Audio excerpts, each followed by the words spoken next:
What's going on, everybody? It is Coach Greg Adams back in here with another YouTube live stream. Shout out to the Coach Gang. Hey, man, appreciate you for being here. This is the last day of Stream Mania. I appreciate you for going through Stream Mania with me this entire time. I got my spectacles on, and we out here on the outside enjoying the beautiful sunset out here in the Nevada Desert Storm bunker. And we're live here on YouTube. I appreciate y'all for joining me one more time. CGA came back hardcore from the Philippines and Cambodia and all of that stuff. And I had a great time there. And I came back and I said, we're going to get to it. 2 streams a day during the week and the weekend, and 1 stream on Twitch during the weekend on Saturday. And I've been going at it hardcore. What is it, 23 days? Something like that. About 23 days or more straight. Okay. So I'm looking at maybe I should take tomorrow off. It just depends. Tomorrow morning, maybe sleep in ecclesiastically tomorrow morning and take some time off and chill and kick it. And get ready for the weekend and get geared up, because we got a lot of things going on with the Coach Greg Adams brand, new content, new directions. We got a team together, and things are coming together. So I'm excited about what the world has to present to me as we chart that new path, getting ready for season 9, season 10 and beyond on YouTube. Today's topic, as you see, is the main event topic is Michael Jackson's sister-in-law, who is the mother of the young man whose name is Jafar. He plays the main character. He plays Michael Jackson in this new recent biopic. She is the mother of that son. Well, I think I knew about this, but this came back. She also has 7 other kids by 2 of the Jackson's brothers, Jermaine and Marlon. All right, we don't have the sound effect machine out here, but oh, the humanity. All right, oh, the humanity. You talk about hypergamy, or you talking about keeping it in the family. We're going to break down that family tree in the sub main event. But the main event topic is, which I'm going to talk about here, the poison of the Manosphere. All right, the Manosphere is in critical condition at this particular point, and it's quite obvious that it doesn't have the right direction. It's being misguided and undecided, all the way from 20-year-old Manosphere content creators all the way up to the men in their 50s. Absolutely a tragic state of affairs of the Manosphere. And we're going to take you through 3 Manosphere content creators, and we're going to look at their most recent posts and their most recent dilemmas. And we're going to take a look at why the men are going to be in a state of confusion going forward if they're continuing to be led into, I guess, disarray by these Manosphere content creators. The Manosphere conundrums are real. All right. So we're going to talk about that and much, much more. But if you want to contribute to today's show, it is $ the Notorious CGA on the Cash App, Venmo, Coach Greg Adams TV, PayPal is paypal.me/Coach Greg Adams, and that is somewhere near the top of the description box on the Coach Greg Adams channel. And you can still super chat by clicking a link on the top of the live chat or the bottom of the live chat on the Coach Greg Adams channel. We're on the flagship. Thank you for joining us. Let me do something here. For some reason, I don't see it. Let me see. Is it posted at the bottom? It is posted at the bottom. I just don't see it because I have one screen. But it's a nice breezy evening, as you can see here. And shout out to everybody on the East Coast. The sun's still up, but we do have a sunset going on back there, and it's getting kind of crispy out here. Beautiful evening in the backyard. And yes, indeed, I'm happy with the way things are going. Let me see if we can get to some contributors to today's show and then talk about it. Shout out to our brother No Government Name here for tonight. He says, thank you so much, Coach. Thank you, sir. Appreciate you for being here, and thank you for your contribution for this evening show. I really, truly appreciate the support, and your support allows these shows to continue to go on, all right, and us to form a new direction and have a good message, all right, a good message for men to give them realities out here, 100%, the realities of today's world. Okay, let me see if we can get some people over on Ko-Fi. Okay, where we at? We have some Ko-Fi love. It is KT the King. He says, do you have the stomach to imagine the memories that go through the woman's mind when Michael Jackson's song Remember the Time starts playing? All right, when you fell in love, do you remember the time? Ecclesiastically, KT the King, the wrestler extraordinaire, chimes in on the super chat. And we have, well, that about it for the evening show. Buckle your seatbelt. I hope this Thursday night treats you well. And what do we got here? All right, we got some stuff going on here. We do have cigars. I'm going to light a cigar later on in the show. Get one to go. We're going to got this Monte Cristo here. Beautiful, beautiful, beautiful cigar right there. Beautiful. Okay, a diamond crown. Hello. All right, let's see what this is. Oh, beautiful right there. All right. All right. Look at that beautiful cigar right there. Diamond crowned. Okay, we're going to get out there. And we have a nice little cigar. And I can't really show it to you because, well, you know how YouTube is. You can't use certain things there. But we also got the Blake sitting right here just in case somebody jump over the backyard fence or a coyote comes through. Nova is here chilling, and we'll have a good old time. All right, we'll have a good old time. Let's see what we're going to do first. Let's see what video we're going to do first right here. We have, yes, indeed, we have a funny skit. We won't do segments, but we'll just show you a funny skit. This is kind of a Straggle and Sniggle theater skit right here. A brother Dim Day over in the land of the dim in the day. All right, we have a man that comes home and finds his wife cheating, but he does the reverse Uno. Let's play the video. What's going on,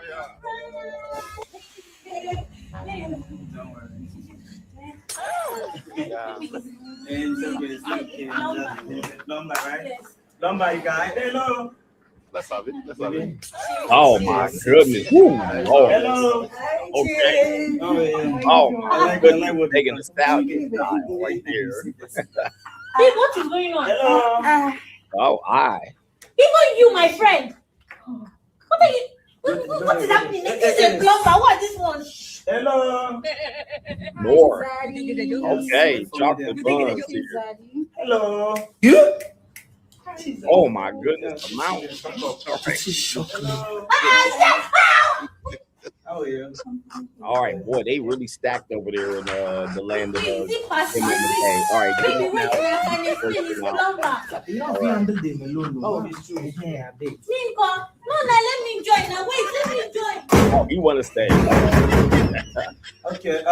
Where's that? Oh my goodness, what in the world? Wowzers! All right, hey, one night, man. One night. I'm going in at least one night. I gotta see that, brother. I gotta see that for one night. That's all I need to see. All right, that one with the big, just one night. Anyway, where's the elephant sound effect on a lot of those sisters right there? Brother Dim and Day pulling the reverse Uno on the person right there. We have a woman here on, I guess we can call this Straggle and Sniggle Theater. She says that she wanted revenge on her boyfriend, and she got revenge in one of the worst ways. Let's go ahead and pop this up on your screen to get warmed up for it. This is how she got revenge on her boyfriend.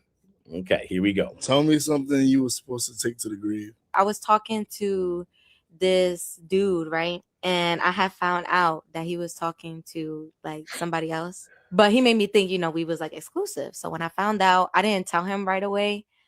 And then I fucked his dad. I'll ruin your Thanksgiving, your Christmas. Don't play with me. Oh, did he find out? I don't know, to be honest. I never went back to find out. Oh, his dad's a freak, bro. What's up with these dads? I think he knew what his son was on anyway. So he was playing with you, so I mean, fuck it, right? So what can you do? Yeah. Fuck the dad. She fucked the dad for sure. If he ever found out like family gatherings don't hit the same, like, that shit crazy. Damn. So hey man, look, dude, y'all gonna have to realize, man, the Punani don't got a heart out here. Dad was sitting in the kitchen, and I think she's gonna tell it. She wanted to get back at the boyfriend. She gave up that cootie crack. She gave up that cootie crack just like that. Easy peasy. All right, Roski right in the kitchen. She probably grabbed ankles right in the kitchen, right into it. Pops put his cigarette in his mouth. unzip them pants, right into it. Rawski. Hey man, these women don't give a fuck about that cootie cat. All right, they throwing that cootie cat all around the world. So did he have like a close relationship with his dad? I would say, yeah. I mean, they live together. That's his dad. So it's like, all right, how did this happen? Oh, he wasn't there. I was waiting at his house because like I would just come, you know, whenever and like sleep over and everything. So I was just in the room, and then his dad was like cooking something. I went out there, and I got good. Cracked it in the kitchen. Yo, what the? He was making dinner. Yo, all right, yeah, that's crazy. Yo, dads are freaky. Yo, I ain't gonna lie. If you a dad out there, you a freak. You a freak. Freaky ass dads. You know what I'm saying? That's crazy. Well, all right, there you go, gentlemen. Hey, just that easy. Just that easy. Gave that cootie cat to Pops.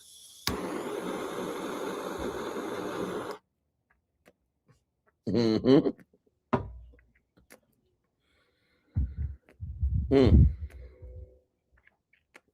Now, let me just say this. I would never do that to my son. All right. I would never do that to my son. I would never bone my son's girl. All right. I don't care if I knew my son was out there in these streets. If my son girl came over, I would never bone my son's dad. I mean, my boss, Jesus. That I would never bone my son's girl. I'm the dad.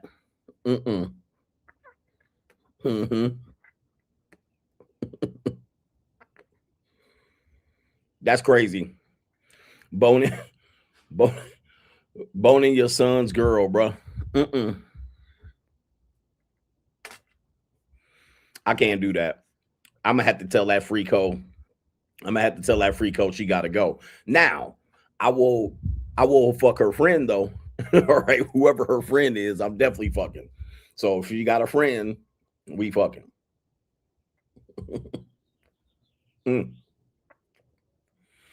But anyway, go get your friend. All right, but nah, can't do nothing like that. We have another one here. We have a woman that says that she wants to reveal what her type is. Okay, everybody has a type, but this woman has a certain type. So what do you think her type is? Let's see if we can pull it up on the screen real quick. Okay. Let me see what we got here. So this woman right here says she has a type. You see her on your screen right there. She looks blonde. Okay, it's a blonde woman, but I can't tell if she's a white girl. I mean, she looks white. I can't tell. This angle makes her face look flat like an Asian. But I'm just going to assume that this is a white girl right here. A piece of trailer park, crystal methany trash. All right. Yep. So what do you think her type is?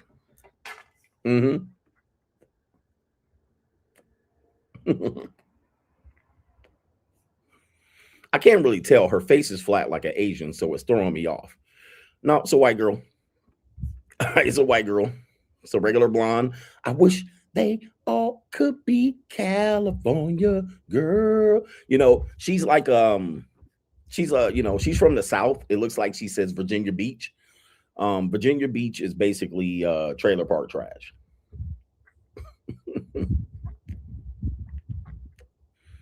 So you got to take that in consideration as to the type of guy she wants.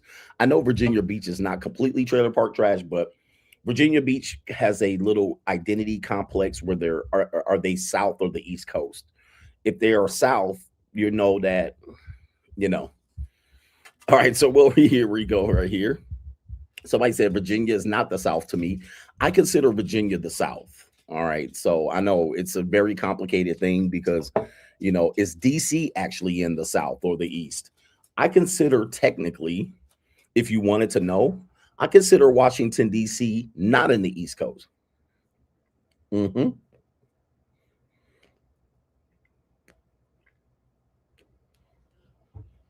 I consider D.C. in the South. Now, this is hard to debate. I get it. We're pretty much trained that the DC is in the DC is on the East Coast, is considered the East. You know, our sports teams that play from DC are in Eastern divisions. They're in the Eastern Conference. But if you actually go to Washington, DC, it does not feel like the East Coast.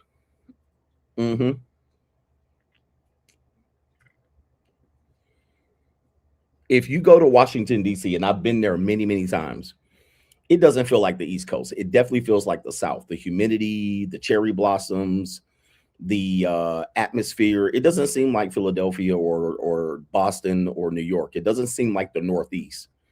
But to me, it seems like we can go with Mid-Atlantic. It definitely feels Southern. The people that are there feel more Southern. And then if you drive an hour any direction, you're going to be in the South. Right?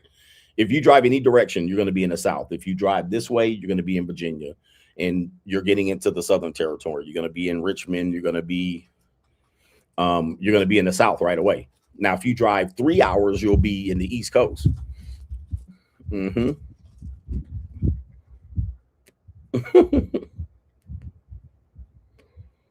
So, in my opinion, even though we may be trained to feel like DC is in the East Coast, is an Eastern coastal city, if you will, it's not the Northeast. So I'm going to make it the South. But anyway, Virginia is the gateway. Shout out to everybody in the DMV. Press 1 if you're from the DMV. And it says right here, that's why the Confederate threatened DC so much during the war, because they thought it was the South. I mean, I think historically we reference DC in the South. All right. But most of our recent history, DC gets East Coast credibility. Tough conversation there. Anyway. So going back to this one. We have this woman here from Virginia Beach.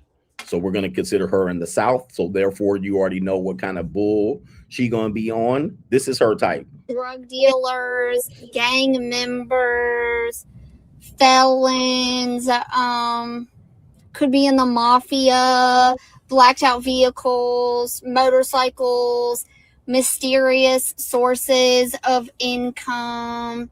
Look like they could commit crimes, but don't commit crimes because they're good boys. But they look like they could be criminals. Yeah, that's my type. That's her type right there. Any of you guys fit her type? All right, so Tupac with a degree, reformed thug, black guy who turned his life around, former felon, 52 felonies and 52 court cases. Hey, leave that alone. And now she's out here looking for the reformed felon. So listen, these type of people, man, you might think that they're, maybe she's a good woman. Let's go ahead and see if we can pull her up here. But nah, she still ain't grown out of her immature behavior right here. Let's see if we can pull her up right here. Still immature. All right. So she's looking for Chad. It looks like maybe not just black men, but even white dudes that will slap her upside the head. That's dangerous to her. That's dangerous to everybody else except her. Drug dealers, gang members At that age, gang members. That's crazy, bro. Felons. You think she's joking? You think she's joking? Felons. I mean, goodness. Could be in the mafia. These things are attractive to women. Unfortunately, a lot of guys don't like to hear that. Women are attracted to these type of things here. Even if they have regular boyfriends, they're attracted to them. Doesn't mean they'll always mess with them, but they are attracted to them. Hold up. Hey, leave that alone. Leave that alone. Stop going for that. So, since they're attracted to them, they may explore it, especially in their younger ages. Crazy.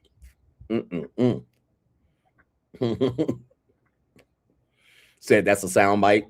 That is a sound bite. And then when they turn it over, we're exhausted by these jerks. This is the same old story. Same old story. Blacked out vehicles, motorcycles. I mean, I fit some of these, at least one or two, but I'm too old. Mysterious sources of income. Mysterious sources of income.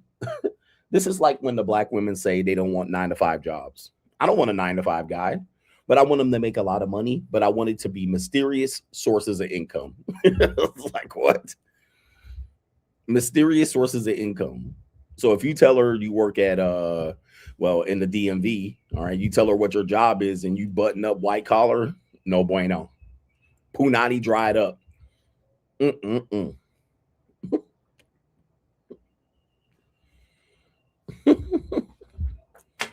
That's crazy. But they want to have fun. Look like they could commit crimes, but don't commit crimes. That's easy to understand. Okay. Looks like they can commit crimes, but they don't. Right? Except when they go full David on you and chop you up with a chainsaw. She didn't see that coming. God dang, bro. All right. These people are goofy. Goofy as hell. Okay. Anyway. Sometimes actually there was a woman that was doing a video. I can't remember if I saw her on TV. And I was like, why do they talk? For real? Like, why do you talk? It's actually a waste that you think the way you think. Like, if you didn't talk, you would be the best person around. But unfortunately, they talk. It talks. That's crazy.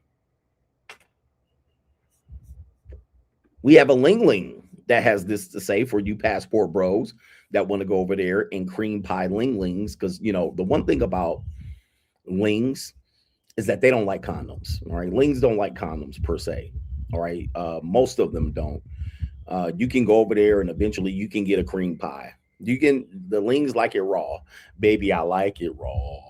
Ooh, baby, I like it raw. All right. Lings like it raw. Okay. Now, depending on how they get around, they might ask you to use a condom after a while. But most of the time when you deal with a Ling, you getting it rawski.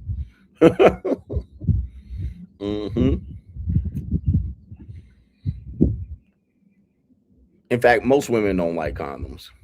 All right. But in that, especially if a woman's trying to get pregnant by you, especially like this type of woman, she says she gonna let you get it in there raw.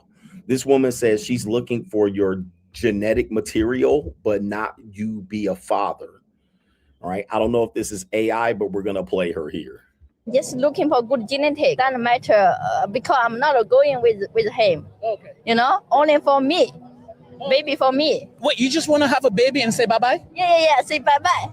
I need to But know. I don't need to feed up my baby because he won't help, okay? Wait, are you serious? Yeah. Do you like mixed babies or you want to make babies only with someone from your culture? I don't mind wherever from. As long as I feel okay.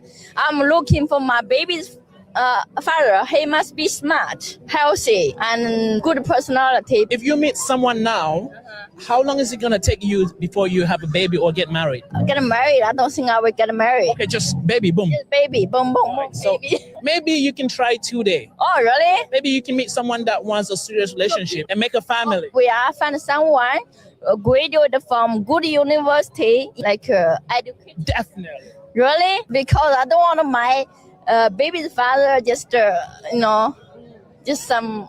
Okay. Yeah. Do you care if they have just a little money, just a job, not too much money? I'm just looking for good genetic. Instagram? It's ABBY, go lucky. I'm just looking for good genetic. Doesn't matter because. All right, there you go right there. AKA, what kind of fuck you give me? What kind of baby you give me? She like, just nutting me. Just nutting me. You got a college degree? Cream pie.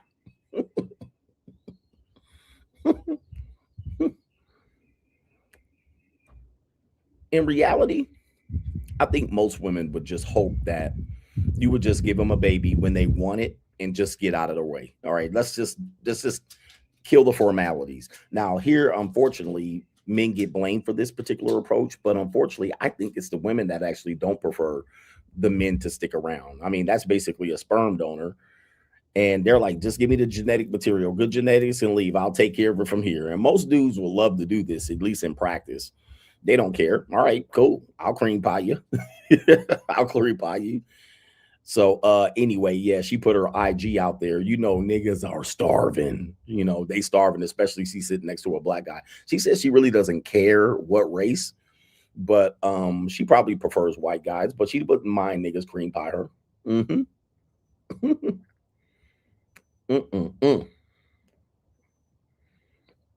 But the men end up getting blamed for this. But I think inherently, women want men to not be involved in the raising of the child.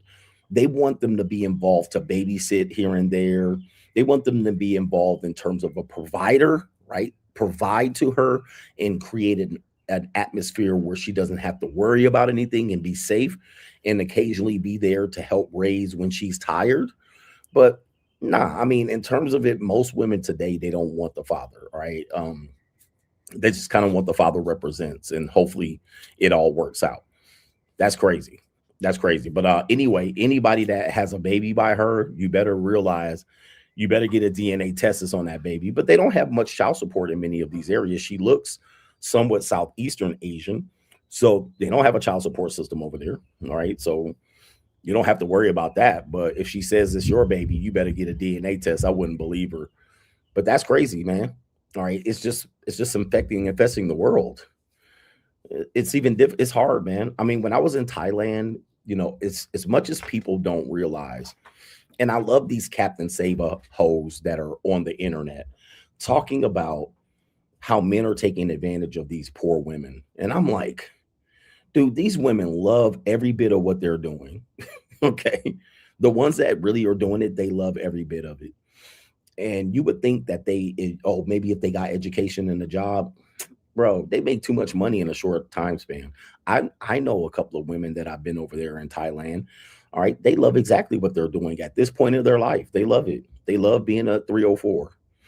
So it's easy for them. It's better than other jobs. The women that don't do it, they probably would never do it, but that's fine. But the women that are doing it, they don't want to be saved. They want to get exactly what they're getting. As long as they don't get a STI or something like that, they want to keep doing what they're doing. All right, sad reality. But it's like that in Thailand. It would be like that in the United States too. So anyway, let me check if there's any contributors here. Then we're going to get to the next one. We're going to talk about the toxic manosphere.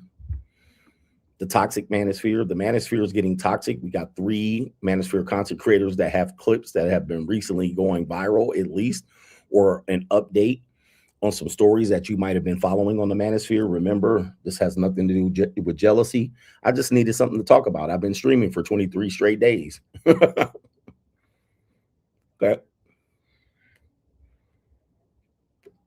It's amazing that I come up with the content that I come up with, even avoiding drama. But, you know, I'm chilling today. So I got some videos about Myron, Tomasi Rollo, and Justin Waller, and Clavicular, the toxic manosphere. So we're going to talk about those 3 content creators, 4 content creators, and it's going to be interesting. Move that over there. Make sure I don't pick up my gun because my lighter is a gun, but I want to make sure I don't pick up my gun as a lighter. Okay, let's see here. What I was going to do is, I was going to look and see if there's any contributors to today's show. So it's somewhere back here. All right, I got to move stuff around. Then I'm going to go over here, see if there's any contributors. If not, we're going to continue. So we don't have anyone on the Cash App. Ecclesiastically, no one. We don't have anyone over on Venmo. We do have someone here. Shout out to our brother here, Larry C. Says, I just found out Michael Jackson's favorite snack is a grilled cheese. Shout out to you and the Coach Gang. Shout out to Larry, a grilled cheese. All right, shout out to you. I was watching a video by LaToya, and she did the hee laugh. She said hee. All right, and I was like, is that where Michael Jackson got the laugh, or the hee hee from? Maybe they all laugh like that. Hee hee. All right, anyway. Let me see here. Yeah. All right, I need what are you doing? Okay, moving on. As we're going to do, ecclesiastically matriculate the ball downfield. All right, we got all right, anyway. What the hell's going on?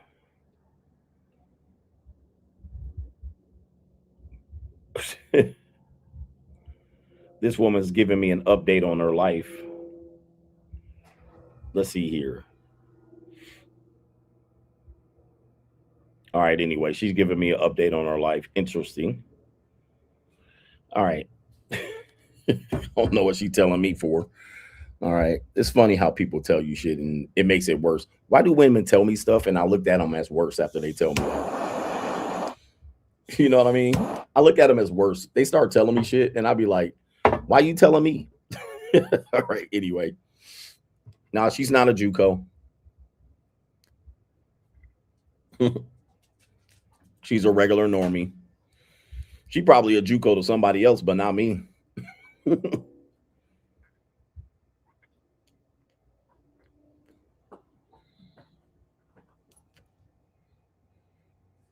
She a JUCO. She probably a JUCO for somebody else, but not me. All right. Anyway, let's see here. Take this off. Let's talk about the. You know what? I'm gonna run a banner for this one because people probably want to clip this one.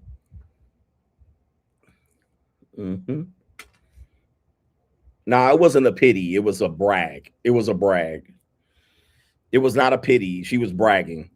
All right. So I'm like, what are you doing? Why are you telling me this shit? She was sitting up there bragging about her work. So when I see shit like that, I'll be like, anyway, moving on. She was name dropping and bragging. All right. So that's what, so I guess she was somewhat name dropping and bragging. So what are we doing here? I'm going to say it's the evil world we live in. An evil world we live in. We're going to do this. The toxic manosphere. As you guys know, the manosphere is in stunning growth, adolescence at this particular point. It is good for new people. For new people, it's a good thing. You know, you're coming in, you might be learning some things about something that happened to you in a relationship dynamic. You had a bad breakup, potentially a divorce, you got put on child support. So in that aspect, the available material in the so-called manosphere is always good. All right. I'm getting an interesting light reflection here.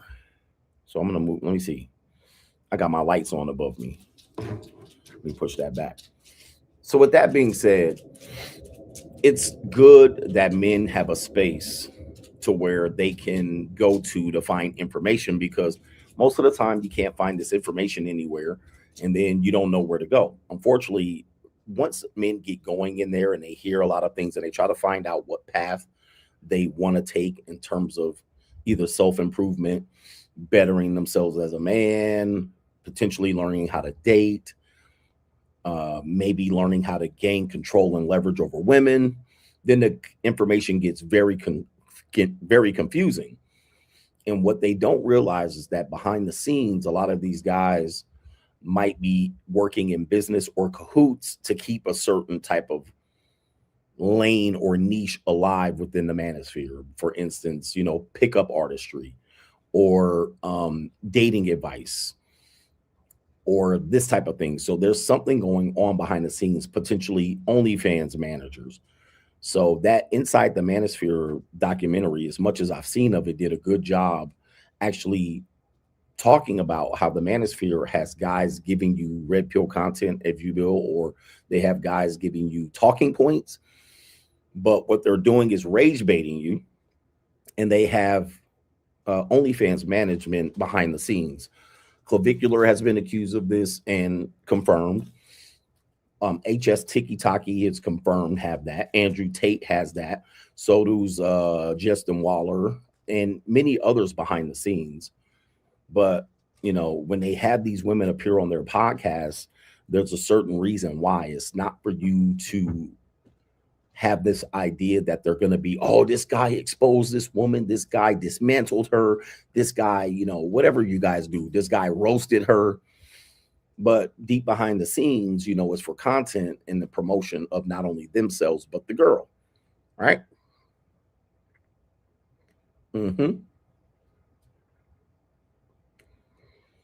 This is something that I've been talking about for a long time, but of course it was exposed and I told you so. I said, well, I've been told you that's been going on.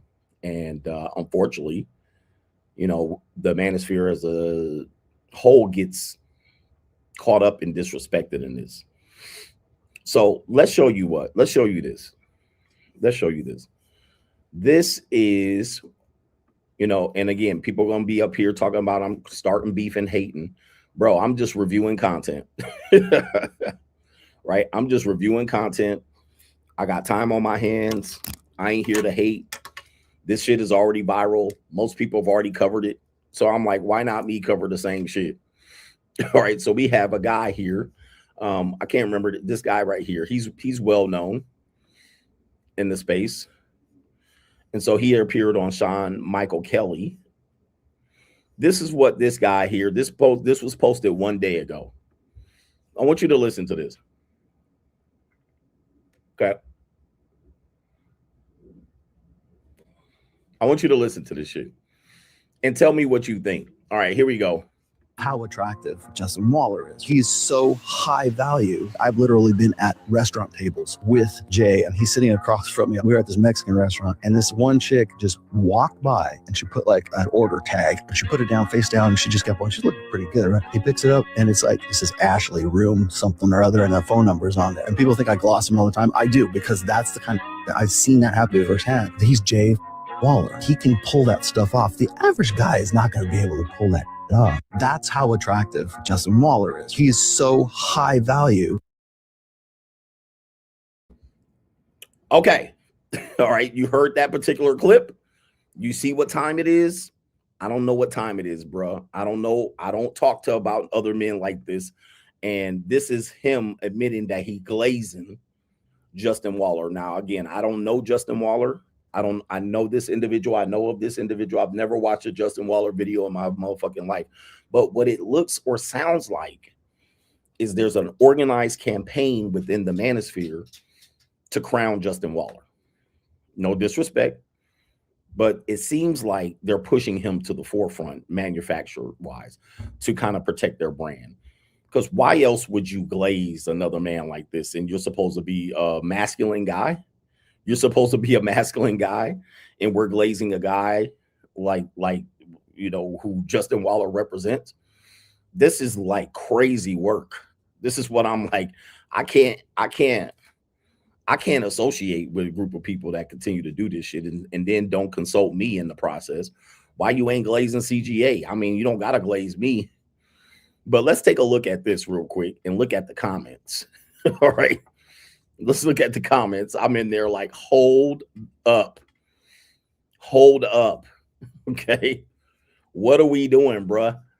And it says, how the fuck he talking about Justin the way Justin glazes Tristan?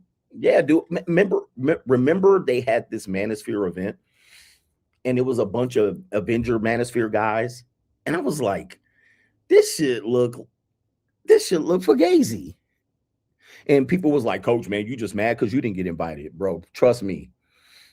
I was not mad that I didn't get invited to that. I probably did, but I was not mad that I didn't get invited to that shit. I'm glad I didn't get invited to that shit, because here's the thing. Them dudes did nothing but stab each other in the back after that event. Right? Because if you realize, all those dudes got in trouble and beefing about who played what song. Fresh was beefing with this person. Myron was beefing with that person. Andrew was beefing with Sneeko. I was like, you know what I mean? It's like exactly why I don't want to go hang out with them niggas.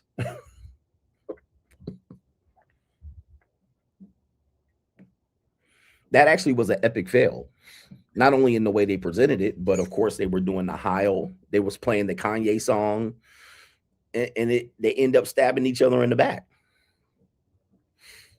So in the event, I'm looking at this particular or that particular space, and the shit is fragile because these people are claiming to be the leaders and the kings, and it sounds crazy.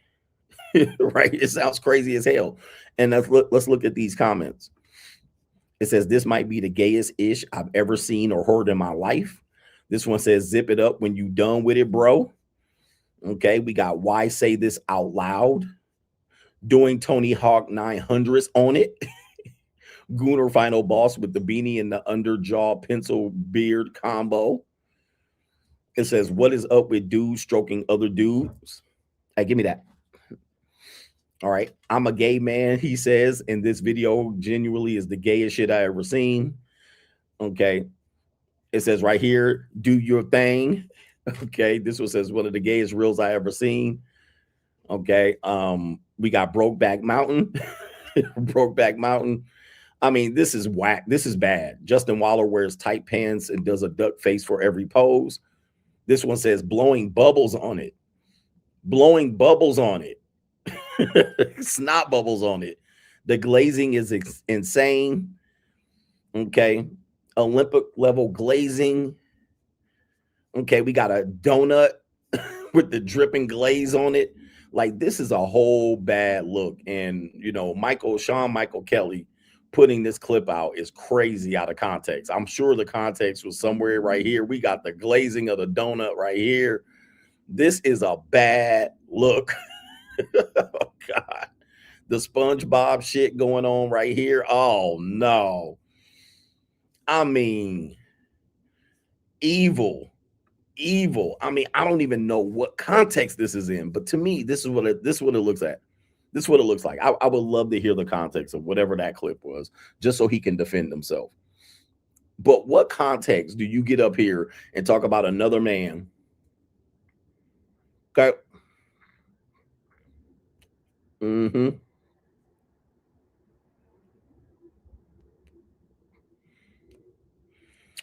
What's the context where you get up there and talk about another man other than you're trying to promote that guy to be the top guy in your space? Like, you're like, okay, we lost this guy, so we gonna elevate this guy. To jump up there and glaze? Nah, bro.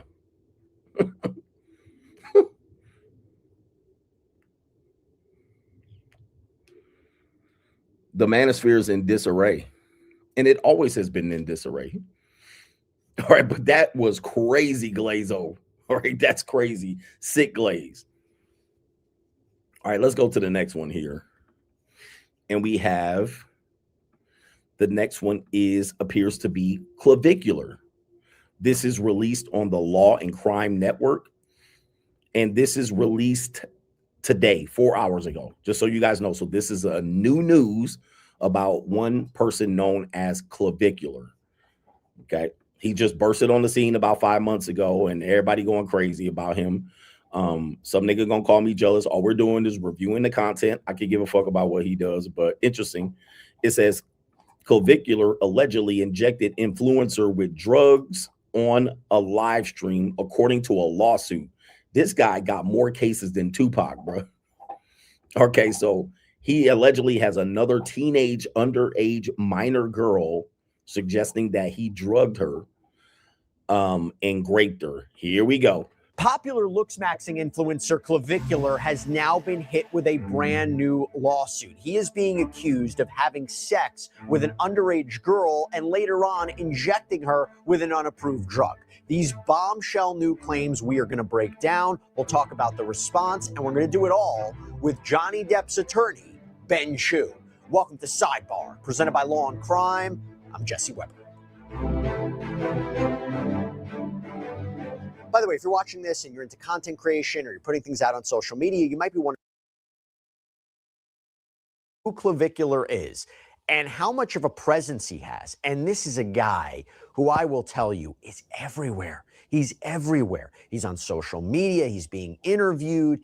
His rise has just happened so quickly. But I think the best way to describe who he is right from the lawsuit that was filed against him. Yeah, and yes, there are some allegations and there's a narrative put in here based on his description, but this is how the plaintiff in this case describes him. Quote, the defendant, Peters, is widely known under his social media name of Clavicular.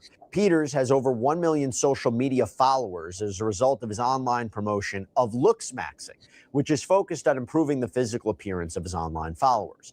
According to Peters, looks-maxing allows someone to ascend from maybe slightly below average to above average through looks-maxing, so they can achieve the desired amount of wealth for a supermodel to date them. He has claimed that across society we should be advocating for looks. Peters has repeatedly claimed and bragged online about his use of illegal substances, including methamphetamine and ketamine, as well as the use of other injectable medication that is available online. Peters has repeatedly bragged about his slay-maxing, which means sex with women he meets through his fame. Peters has admitted that he often creates online content so he can be pursuing one-night stands when he goes to parties and slay, which is a euphemism for sex. Peters refers to his one-night stands as a pump and dump. Now, by the way, included in that description are apparent links to videos purportedly of Clavicular allegedly saying these things. But according to Instagram, because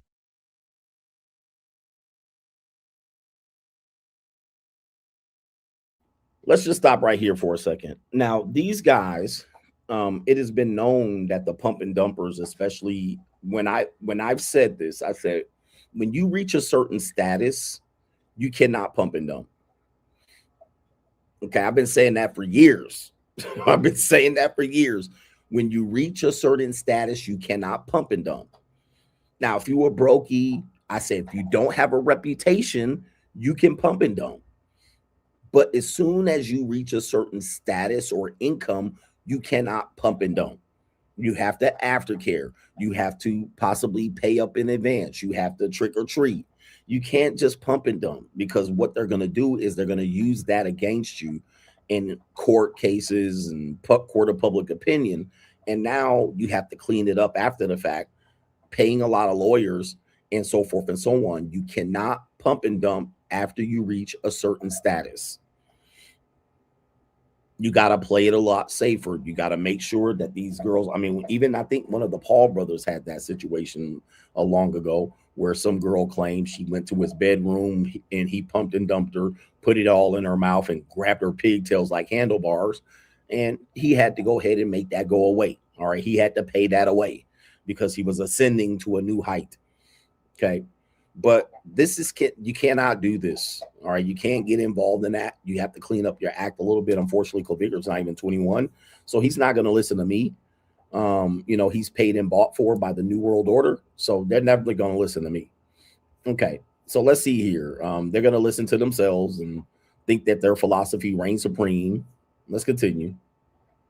As we just did our own research to give you an idea about how big this guy is, he reportedly has almost 600,000 followers on Instagram, over 145,000 followers on X, almost 930,000 followers on TikTok, over 331,000 on the streaming platform Kick. Now, interestingly, by the way, it was only a few days ago that he was reportedly kicked off of YouTube for allegedly creating new channels after already being terminated previously. People magazine reported that his previous channel was removed, quote, due to content that facilitated access to websites that violates its policies on illegal or regulated goods or services. All right. Peptides, testosterone, drugs, OnlyFans girls. And Clavicular reportedly admits to using drugs and famously claims he smashed bones in his face with a hammer. It's all part of improving one's physical appearance. So yeah, he's a controversial person, okay? And by the way, talking controversial, he recently reportedly was sent to the hospital after a suspected overdose. Just gives you context about this before we get into the lawsuit. Okay, so I'm going to do an overview of the lawsuit. We're going to break it down, and a little bit later. Man, this dude is, look, if you're following him, this is my advice. Follow somebody else. I mean, this is not the guy. I mean, he posting fake pictures of himself on the internet. I mean, this is worse than an Instagram model. This is worse than an Instagram model. This is not him, bro. What are we doing? It's like, what has happened to the Manosphere? He claims to be a part of the Red Pill or a Manosphere. All right. And I know people may not say he is, but like, this is bad, bro. Like, this is straight weird, goofy, crazy work, bro. Who crowned this nigga? Oh my God. Let's continue here. Later on, I'm bringing on Johnny Depp's attorney, Ben Shu, to talk about it too. The strengths, the weaknesses, the damages. We'll get into it. So you have this lawsuit that was filed by Alejandra Vasilevna Mendoza, state court, Miami, and it is against solely Clavicular, real name Braden Eric Peters. And right at the beginning, Mendoza claims that she was a minor under Florida law at the time that some of this allegedly happened, but says she's now 18 years old. Now, it's interesting because the complaint starts off by acknowledging Mendoza comes from a troubled background, that she took to social media at 16 to get sponsorships to support herself financially. So I guess it goes into this idea, which we'll get into, how much she was relying on this, maybe how much she was turning to Clavicular for help, maybe why she continued to stay in touch with him. Man, don't give her no excuses. She's basically a leech skeezer. All right, stop giving her excuses. She's a leech skeezer who was trying to benefit off of Clavicular's fame, but it backfired. All right, it backfired on her, and now she's scrambling and scraping for shit. But now I don't know about her being a minor, but she's saying she was a minor under Florida law, which, if I'm not mistaken, Florida law is 17 is the age of consent. But she was trying to monkey branch and parlay off of Clavicular's fame, and she got pumped and dumped. All right, don't try to save her. Tell her what happened.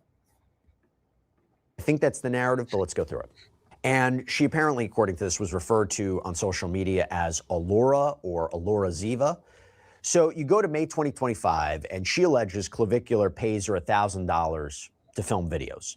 And again, allegedly 16 years old, claims that Clavicular wanted her to be the female face for looks maxing. Okay, so let me just stop right here. So for anybody ever criticizes me again about this pay for play shit, okay, I've been told y'all social media content is pay for play. All right, the top content creators all paying to be in the top spot. Okay, anybody of y'all think these guys are getting girls? Florida is 18. All right, anybody thinking they get these girls for free? Y'all need to wake up, man. Y'all need to wake up. Okay, so he paid her $1,000 to appear on video. Okay, and you have to then look back at any of his videos and think some of these girls are paid. Okay, they're paid to be there and paid to look a certain way. It is what it is, bro. It is what it is. Men need to wake up. You know, some of these girls ain't just gonna do it for free no more. You know, there was a time where girls would want to be around you just for free. Okay, they would want to ride in your truck. Let me ride in your truck. What kind of car you got? Let me ride in it. Now they want their own ride. Okay, now they want their own cars. They want their own trucks. They want their own fame. They want their own popularity. They want to sell their own pussy.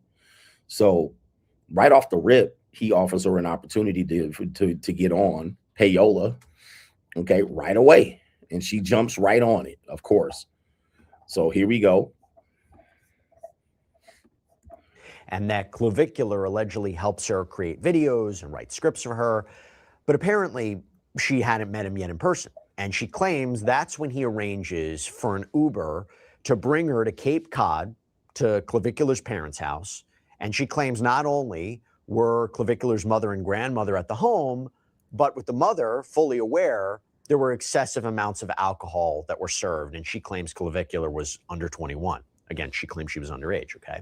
And she claims that when she goes to the house, she goes to his room, he supplies her with vodka, she's inebriated, and he has sex with her, and she wasn't able to consent. I'm just gonna say I don't believe it. All right, I don't believe that last part. Okay, so he's underage, so he's not supplying an underage minor because he's an underage minor. All right, so they can't get him on that. But what she's trying to say is the sex was non-consensual because he couldn't consent. At that point, was he drunk too? Could he consent? But of course, that's too logical. That part's going to get thrown out because he was underage too. All right, and he probably was inebriated and drunk and or high too. So we don't know who was able to consent. But of course, we don't even know if she was drunk. Do we have a toxicology report or whatnot? All right, but this is just more damage because you guys got to know, man, I believe, and let me just say this, I believe that certain content creators are associating themselves with the Manosphere to degrade the Manosphere. I'm not caping for the Manosphere. The Manosphere to me is very problematic, full of hypocrisy and full of bad personalities and so forth and so on. But if you look at the most recent people that have been elevated to high status that are considered in the Manosphere, I think these people have been sent to degrade the entire progress of the space. To me, I think they're paid operatives. They've infiltrated the space and so forth and so on. All right, that's just me. All right, or they came into the space in order to just come in and strip mine it, make their money and run. All right, and I consider people like the Whatever podcast as a prime example of that type of thing. All right, he already was doing some sort of comedy or joke or skits or some, I don't know what he was doing beforehand, but he wasn't doing this type of content. Then he found during COVID that it was quite popular. He basically swagger jacked and ripped off the Fresh and Fit model, jumped up there. He has no information about anything related to, he has no experience with women. He has no experience with dating or relationships or marriage or child support. He doesn't know nothing. He was able to monetize a primarily white audience and put girls up there, and he knows nothing. He has no dedication to learning more. He thinks he knows more than anybody else, so he doesn't feel like he needs to learn from anybody else. He don't know shit. He basically reads notes off of his fucking laptop. He can't argue himself out of a paper bag. None of these people are legitimately trying to help a space full of men that have been traumatized and abused by the system. He's just using it as a way to make his money and get out. Okay. Make his money and get out. It's never been authentic or any of that. So with that being said, most of these guys that are considered by mostly primarily the white manosphere, if you will, which we call the Ku Klux Klanosphere. The Ku Klux Klanosphere are full of questionable characters, most inherently racist, all right, and can be proven, most inherently racist content creators who are targeting junior high school, middle high school, and high school incels to and this is why they don't mess with me, because I fuck up their bottom line. But what they're here to do ultimately is the most recent characters, which I would consider Brian or whatever podcast, Clavicular. These people are there to destroy any of the credibility that it had. Okay. They're not here to add to it and make a legitimate space and help dudes get through issues. They're not here for that. They're not here to give men some knowledge and experience of what they expect. Most of these men didn't get no pussy at all. All right. We're going to show you that with Myron next. And again, this is not a diss video. This is all shit that just popped up on my damn timeline for me to pop up on this show. But most of them niggas don't get no pussy anyway. It is what it is. All right. And most of them are incels to begin with. All right. But anyway. And they ain't never going to say nothing about me anyway. All right. So I ain't got to worry about the shit anyway. And somebody said most of them are used. Is Brian a you? Clavicular might be a you. Clavicular might be a you. But most of them ain't got no experience with women to begin with. All right, so I don't even know what they talking about. That most of them are incels. All right, so most of them have an incel background. All right, so let's get to it here. She alleges that when she wakes up, she finds Clavicular again having sex with her without her consent. She claims she's sent off in an Uber, doesn't see him for 6 months. Fast forward, November 2025.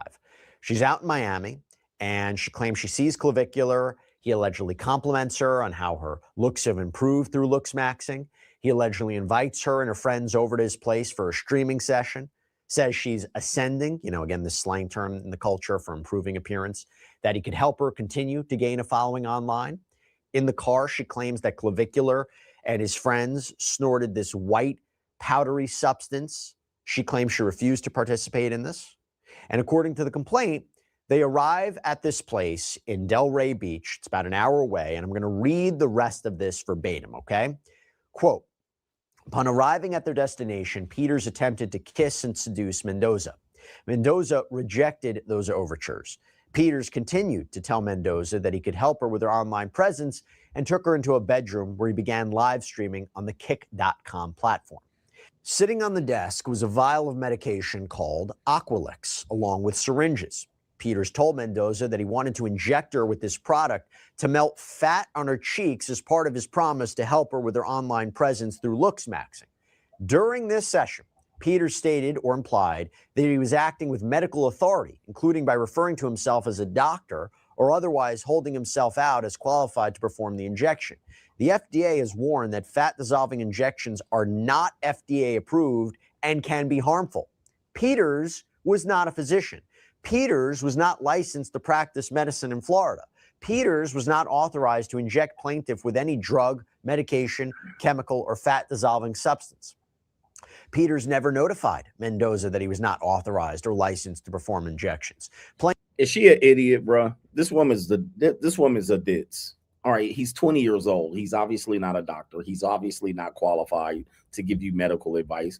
What are you doing? What are you going to say? He forced injected you to do this? This woman's crazy. This woman didn't say, oh, I didn't know. All right, I didn't know. I thought he was a doctor, but he wasn't at the end of the day. So you let him inject you. I can't wait to hear this. By the way, the whole claim that she was sexually assaulted flies right out the window because apparently she got pumped and dumped, didn't hear from him 6 months, only bumped into him in Miami, a completely other location than the first location. She doesn't say anything about getting sexually assaulted. She meets with him again in private, and then now she's getting injected. So if that was the sexual assault, you could throw it out the window. She was willing to meet with him again, so I don't want to hear anything about that. That shouldn't come up again. Here we go. Plaintiff did not provide legally valid consent for Peters to inject her. Plaintiff's parent or legal guardian did not consent to Peters injecting plaintiff. Peters nevertheless prepared to inject plaintiff on camera during a live stream session that was streamed on the Kick.com platform. Peters then injected plaintiff multiple times in both cheeks with what he represented to be Aqualix. Peters did not explain to plaintiff that Aqualix was not approved by the FDA for injectable fat-dissolving use, or that fat-dissolving injections can be harmful. And at the time of the let me stop. Let me go ahead. She's still a minor. Injection, Mendoza was a minor under Florida law and could not receive any injections absent parental consent. At the time of the injection, Peters knew that Mendoza was a minor, as he commented online, "She's still a minor. I'm 19, you." This entire episode was live streamed and remains available to be replayed on the Kick website and platform. Neither Peters nor Kick received Mendoza's permission to stream this session. The video shows that Peters had problems injecting Mendoza. In fact, Mendoza's right cheek has perforated. During the video, Peters stated or suggested that methamphetamine had been added to the injection mixture. After the first injection, plaintiff appeared drugged on camera. Plaintiff believes that she may have been injected with methamphetamine or another undisclosed substance. During this entire session, Peters, through the Kick platform, was receiving, processing, sharing, or financially benefiting from paid viewer engagement, including subscriptions, donations, tips, platform currency, or other monetized activity available through Kick's platform. Let me stop right there. We'll stop it right there just so you guys can see what I've been talking about this particular issue for a while in relationship to content creation, that you do have to protect your space, even though you might have these women sign a waiver. Once they talk about you profiteering and you profiting off their appearances, but they didn't get subsequently paid, you're going to have this issue. You can draw back to the creator of Girls Gone Wild, had this exact issue. All right. Other than the injecting part and the alleged sexual assault, the Girls Gone Wild brand suffered mightily for this issue of men not paying these people for their appearance and also harming them, damaging their reputation, also physically damaging them or sexually damaging them. And they're going to say that you were profiting off of this and you were making a lot of money, all right, in the commission of a crime. So therefore, men have to protect themselves as content creators, because they're going to look and go, oh, you're making money off of this. You made money off of that, my particular stream, and I was damaged in the process. Therefore, I should be compensated. This is always going to happen at this point. So you do have to have some ironclad collaboration contracts. You're going to have to pay these girls for their appearances. Allegedly, he paid her the first time $1,000. You're going to have to pay them because that's what's going on here. All right, people are going to do these lawsuits are going to set precedents, and it's in my opinion that he's going to settle this lawsuit. Okay, because everybody knows he's a money grab at this point, right? Everybody knows that he's a money grab. He's sponsored. How could he have made as much money as he's made in this short amount of time? We know he pays about $1 million allegedly, or somebody pays $1 million to clip his content. He's only been making content for a year or less, or at least popular for a year or less. Where's he getting the money from? So he a whole, whatever money he's making, these lawsuits aren't free. So these lawsuits aren't free. So any woman that associates with him from this point on is looking for a money grab. Okay. They looking for a money grab at this point, and I would shut it down if I was him, but he can't, because that's his whole shtick. Not only that, this guy's very dangerous in terms of the drugs that he puts into his body. And if you're a young person and you're listening to him tell you that you can do all of these type of drugs and still function, but you got to go work at Jiffy Lube, none of you guys are going to put in on any muscle on your body. The concept of looks maxing is a decent concept on face value. All right, I do see what he's trying to do there and trying to say, but some of the confirmation that he's gotten from females on his stream can be quickly summed up as possibly paid content. So what you'll do is you'll see women react a certain way, and that would validate the looks maxing philosophy. He's used them to validate it, and thus you don't understand that these women have been paid to validate it. Okay, they've been paid to say certain things on the stream. They've been paid to appear. They've been paid to act like they like him, if you will. But I do, I think I've seen a clip of him and Fresh going out cold approaching, and he had a fat, chubby girl come up there and wanted to be jumped down his pants. All right, but I'm going to tell you, man, as a content creator, anytime that I have my camera out, women are performing. All right. So most people think it is about the content creator, but what you don't realize is that, when I'm outside, if I'm walking by myself with no camera, women are going about their business. As soon as I put the camera out, they want to be all seen in the camera. They want to be all up in the video. They want to act like they want to be interviewed or known, or what are you doing? That camera is a very powerful thing. So a lot of young dudes don't realize it's the camera that also contributes to the women wanting to be all up in his face. Okay. And I'm going to show you an example of this right here. I'll show you an example of it happening to me. All right, just so you can see, and this is no hate. This is just for you to understand how shit works. We'll go ahead and pop this up real quick. I'll show you an example of it happening to me, but it happens to me multiple times. But this is just an example of it happening to me in real time, so you can see what I'm talking about. Okay. We're going to share the screen. Okay, where is it at? Stop share. I'm going to reshare the screen. All right, so this is me. This is me in Vietnam right here. This is me in Vietnam. And I literally got off the plane.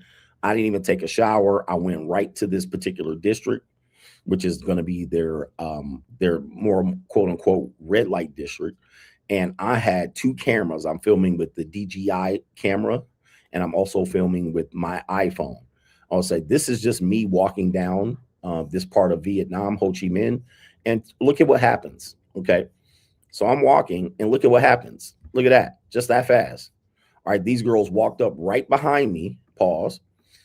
I'm filming this, and they walked up right behind me. Look at that, all up in the video.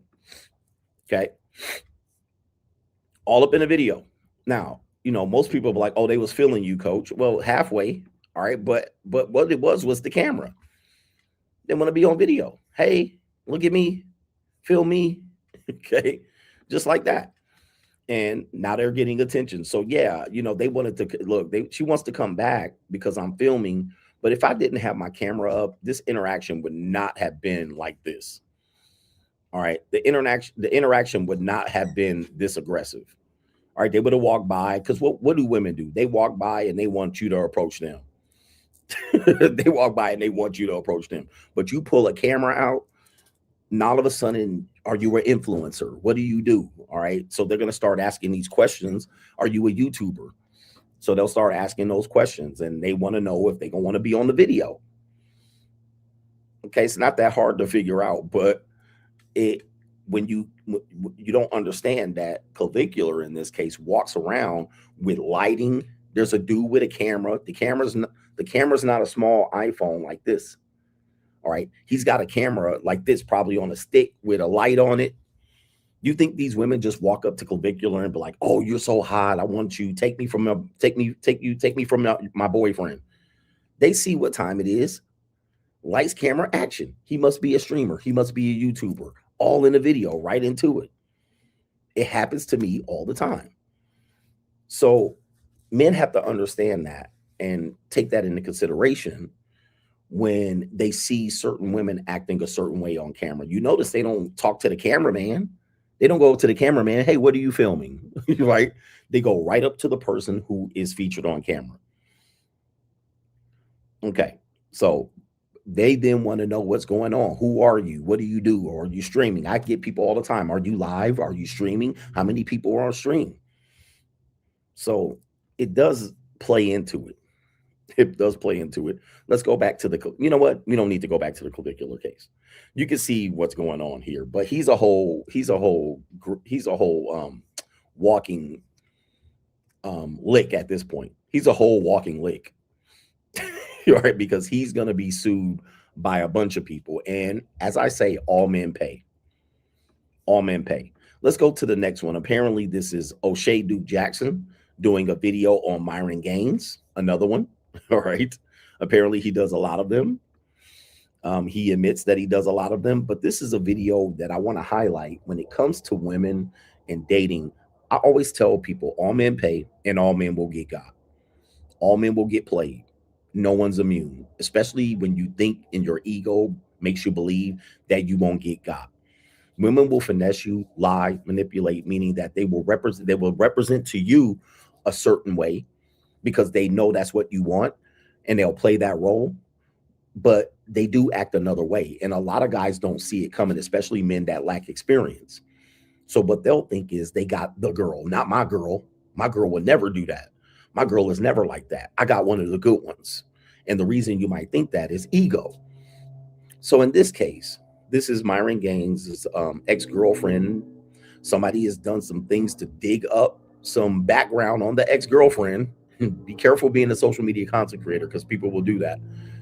And they're gonna position it to see how Myron represented the girl versus who the girl really was. Remember, if you don't know, and wasn't following this case. But based on what I've heard, Myron was saying, just like Walter Fresh was saying that his sugar baby, that white girl Miranda, oh, she's different. She's not like these Miami girls, right? Well, Myron was doing the same thing. Oh, I got a good girl. She goes to church. She's new to the country. She barely speaks English, right? And she's not like these Miami girls. She's not a harlot. She's not a sugar baby. What do I teach you over here? What do I teach you over here? I teach you that all women are on a spectrum. They're all on the spectrum. Never believe that they're only just one way. They're only that way with you. And as long as she makes you believe that, she can get whatever she needs to get. And Myron said that he gave her a credit card. If I'm not mistaken, from what I heard from Alvin and Preach, Myron was saying he was paying her to work. Okay. Am I wrong on this one?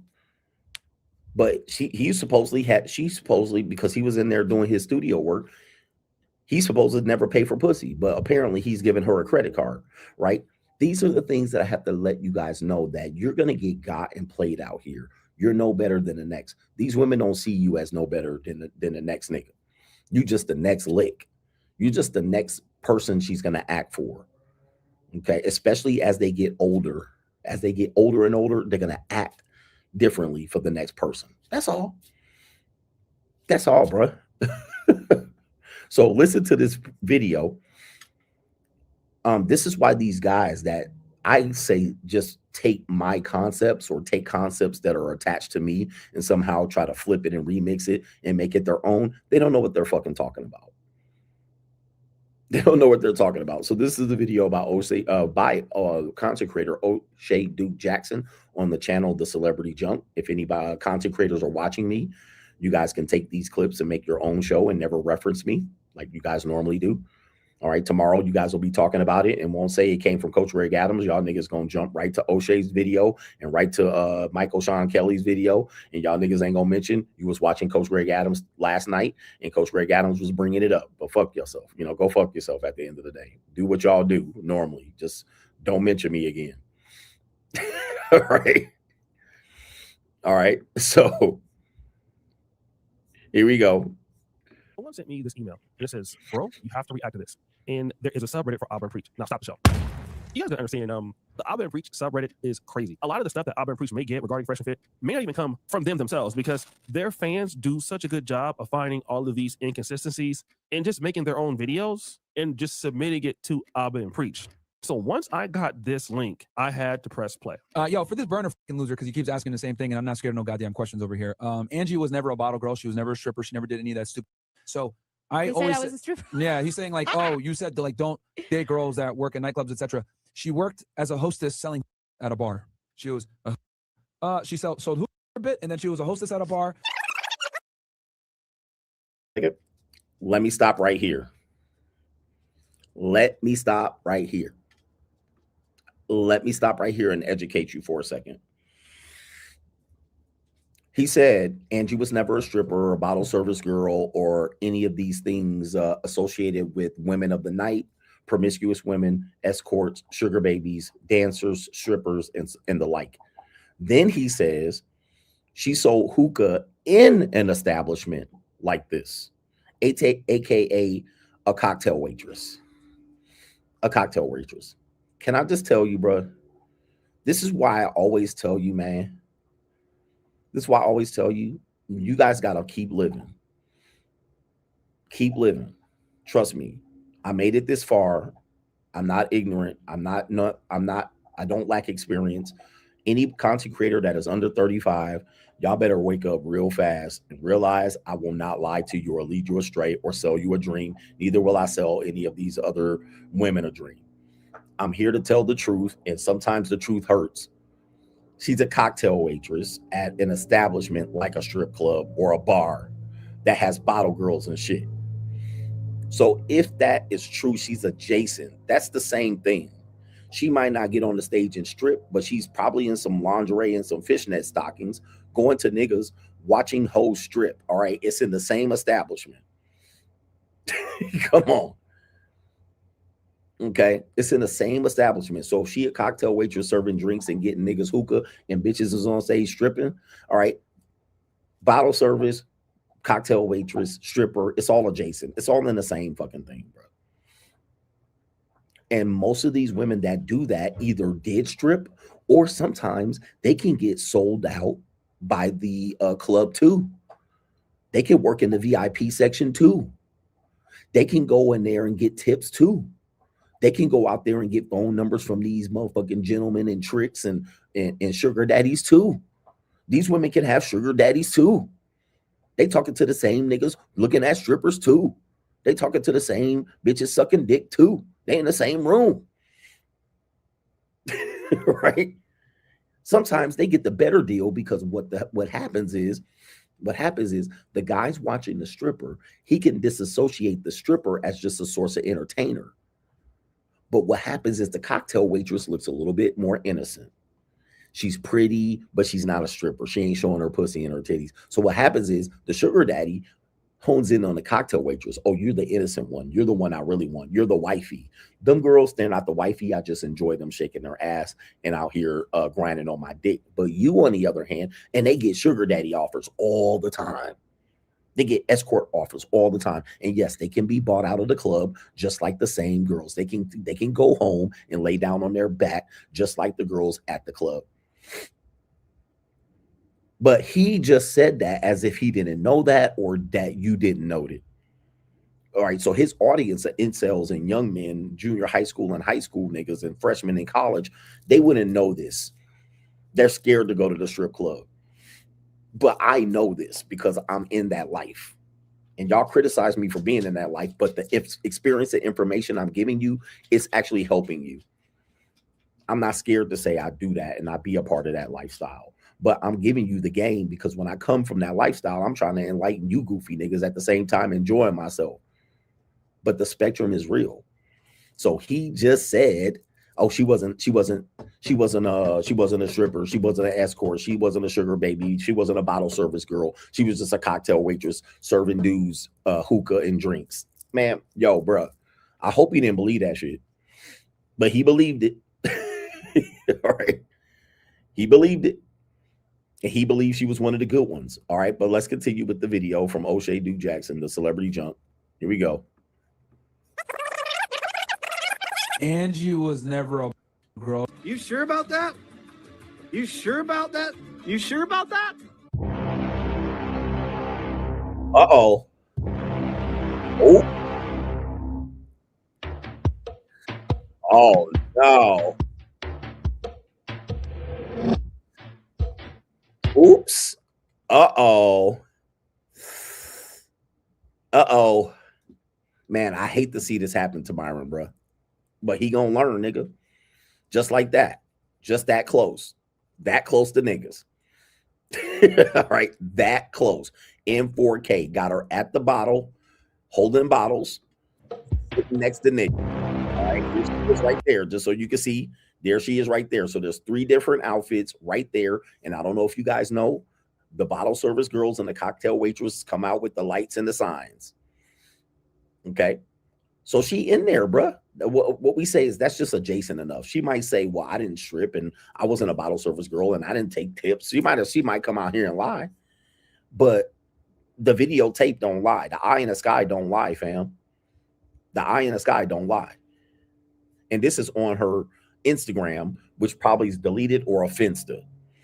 But she in the same spectrum. It's the same thing, bro. I've dated cocktail waitresses. I dated strippers and OnlyFans girls. It's the same spectrum. They sell pussy too. Or they date rich guys too. They get $1,000 tips on random nights too. They meet rich dudes too in the VIP. Ain't no difference. Here we go.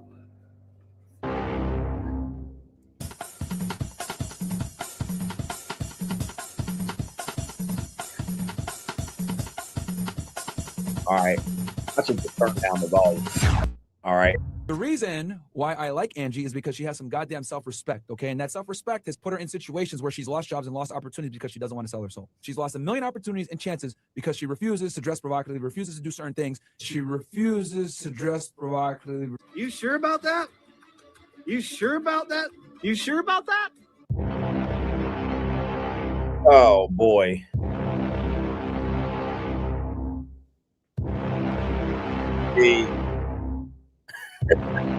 Oh no. At a BBL. That's a BBL too. Oh my. Oh my. Repeat. She lost her job and lost her living because she didn't want to dress like a. See, gentlemen, when will you learn, bruh? When will you learn? And this is her right here again. This is her right here. Look how she's looking. Let me see if I can zoom in on this. Okay. Look how she's looking. See, what happened was she sold him that dream. Let me go big screen. She sold him that dream. And now she's listening to him sell that dream to his audience. And she's like, damn. She's like, damn. Like, whoa, like, damn, he really going out there for me. He's sticking his neck out. But don't you think her wheel's spinning, going, I hope he don't find out the real? I hope he don't find out the real, because he gonna look like a fool. He gonna look like a fool, right? Because we know this. That's why we always say, check their phone. Don't believe nothing they say. They selling you a dream. They listen to girls like Sprinkle and Wizard Liz to learn the game. They are gamed up. When I always tell you, women got more game than men, way more game. They're experienced. Women are more experienced than men at this age. Men don't get experience over women until they turn mid-30s, 40s, and 50s. And even then, most men don't. I keep trying to tell y'all that. I keep trying to tell y'all that. Women have the edge all the way up until your big head can outthink your little head. All the way up until you get more money and leverage than them. Other than that, they are more gamed up than you. They're more experienced. They take more cold approaches than you give. They have more conversations with dudes than you have conversations with women. They fuck more men than you fuck women. It's not that hard to figure out. And they're often, all the time, constantly crafting narratives and scenarios for them to outsmart you. Okay? It's that easy. But nobody wants to hear that shit because men's egos are attached to this shit. Men want to think they gonna outsmart these schizoids. You might outsmart them and you might be able to have manhandle them, but they talk to more men than you talk to women. Just think about it. If a man's cold approaching 100 women, that means 100 women got talked to by one man at least. But that one man, only one man has talked to 100 women. All right, but not most men don't cold approach. So it's only a few dudes talking to all the women. It's not that hard to figure out, but they'll swear up and down that they know what they're talking about. It's a numbers game. It's a numbers game for them. It favors them. They're going to get more ups, more at-bats, more repetitions. They're going to get more conversations on the phone, more text messages, more opportunities to shoot you down, reject you, accept you, vet you, disqualify you, and so forth and so on. Most dudes ain't going to get that. But what he's going for is she's special, and she's special to me.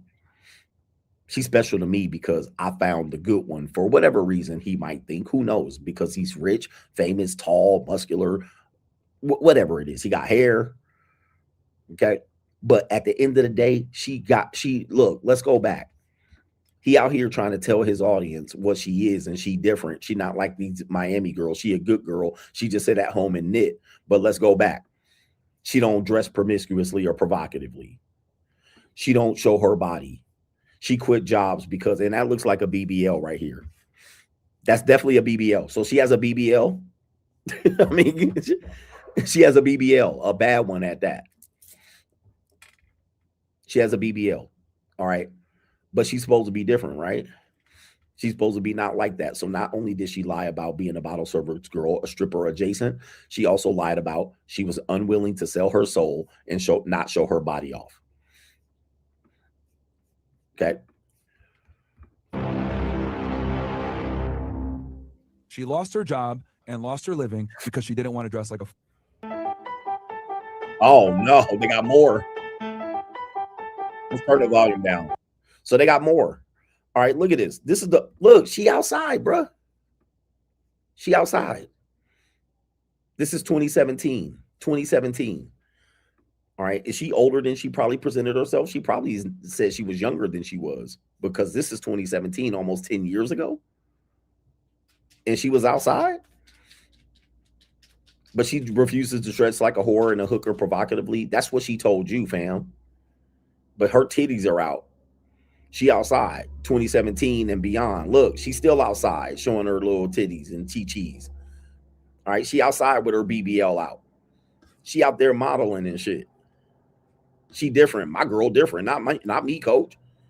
There she is with the cameraman. All in the video. All on the record. Damn. Ass out. Titties out. All that. There go the bottle service.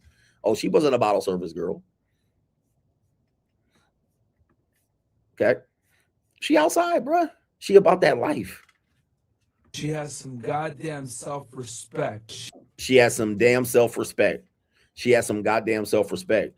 I mean, this is crazy. So all we're missing, this is what we're missing. All we're missing is her with a text message selling pussy. That's all we're missing right now.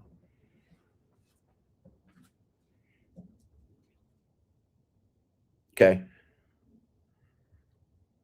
That's all we're missing. Because that would just be the confirmation. Now, here's the deal. There was a guy who was a viewer of the Fresh and Fit show. And I know this. He actually would go to Fresh and Fit, girls who appeared on Fresh and Fit, and get them to sell their punanis. Now, a lot of people don't know this. I won't tell you who told me this, but I got firsthand knowledge that a guy has done this. Now, somebody asked me if Angie was one of the girls. I saw the videos. I don't know because I didn't know who Angie was until the whole rollerblading Rico thing. All right. So, but I did see girls out there and a fresh and vid viewer, a supporter of them who sent in a lot of super chats, he will fly these girls in off of Instagram and get them to sell that poon. Right. And he would videotape them. Now, I can't say I saw Angie on there, but there was an insinuation that it might have been her on the video, but I have no idea. I don't know. I can't say. All right. So anything I say is alleged related to that. All right. Anyway, let's continue here. She has some goddamn self-respect. So let me just kind of go over what I saw and what you guys all saw.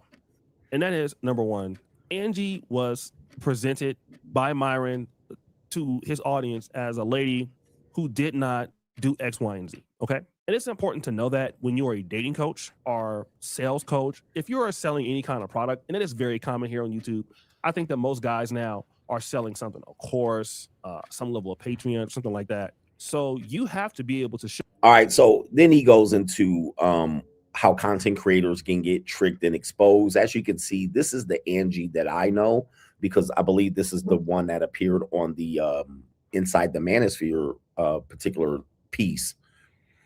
But this is how she's presented. And as you can see, her hair is different. It's pulled back ecclesiastically. She's got one little tangle, all right here. She's kind of showing her skin, but, you know, it's Miami. She's not wearing a bikini or a bathing suit. Look at her. She's smiling pretty. She's playing here innocent and coy. I'm just an innocent little girl. I'm just innocent. I'm nice. I'm a regular girl. I go to the library. I read books.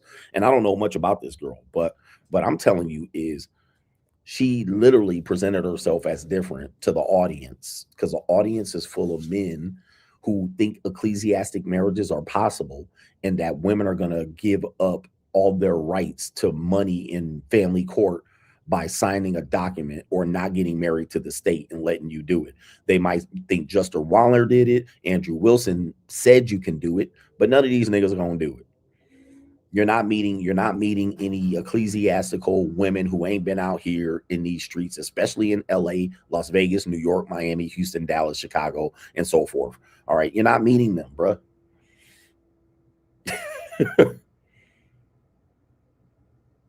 Stop. They all been exposed, especially Angie looks like she's probably older than she actually represents herself as.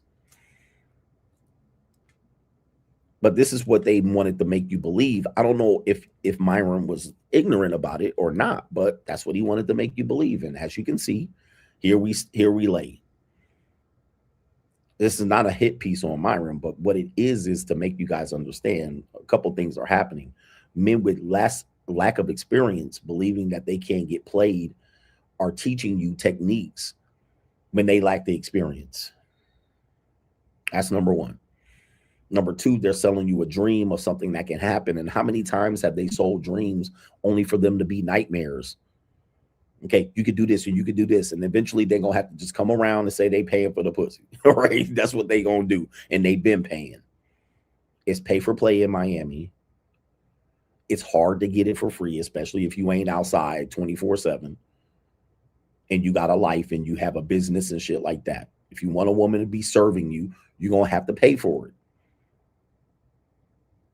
You don't have to be a trick ass millionaire. These women in Miami are not volunteering, bro. These dudes, what does that do for Miami? These trick ass millionaires. All right. And his whole shtick was like, these women should want to prove to me that they can clean and cook and be an asset to me in Miami. See, y'all thought I was tripping when I reviewed that video. Oh, coach, he in the Manosphere. He agrees with you. And I'm like, I don't give a fuck what he agrees with. He ain't never said my motherfucking name. That's number one. So I don't give a fuck about what he talking about either. Number one. Number two, he's selling you a dream. Talking about women choosing and paying him a choosing fee. This is all just garbage. It's all garbage to sell you the dream. And then he gets on there the next fucking week talking about trick ass millionaires paying, making it hard for him to get women to volunteer. This is a joke. The whole space and the male space is a joke, bro. It's a damn joke. I don't care whose pockets get what. It's a joke, man. It's a joke. You got just too many men that lack experience trying to tell you something and leading you nowhere. Lying. They're not living what they saying. All right. Anyway, that's that talking point right there. Let me get to super chats, and then we do have to cover the main event topic, so we'll cover it for about 10 minutes or so. All right, it's an interesting topic. Yes, your girl is going. Shout out to our brother Marquise H says, for the hardest working man in the biz. Shout out to you. And this is my last day of the stream mania. All right. And I hope you guys are enjoying it. We're relaxing outside. It's beautiful weather in Vegas. It's springtime. So we'll be back to the normal schedule. We'll get close to offering you guys some opportunities to see some other clips and streams as we go forward into May. May the force be with you. Christio Emilio says, lock the fuck in. Oh, stay broke out here. Lock the fuck in or stay broke. There's only a couple ways you're going to get it done, and you got to lock the fuck in. Hustle Every Day says, why do women crave danger and chaos? Like, what the F? You got to be exciting to them. Women love excitement. They love drama and chaos. They love danger, right? This is why they like guys that surf and skateboard and ride motorcycles. They like danger. Okay. They don't want to make their own danger. They want to be in proximity to your danger. This makes their pussy wet. They wet, bruh. It makes them wet. They don't want to be around boring dudes, especially when they're attractive. And let's just kill this idea that beauty is not worth buying and paying for and rewarding. See, the red pill or the manosphere has these conundrums. They'll tell you that the woman's going to hit the wall and lose her value, and at the same time tell you she's not worth paying or giving anything in terms of dates or vacations or anything when she's younger. How can it be, bruh? How can that be? How can that be? You're telling me that a woman's prime for her to attract the best possible mate and get the best possible deal is in her youth, to the point where she's going to hit the wall and lose her value, then jump around and tell me that she ain't worth paying for or taking a vacation or paying for her rent, giving gifts and flowers when she's got high value. How can that be?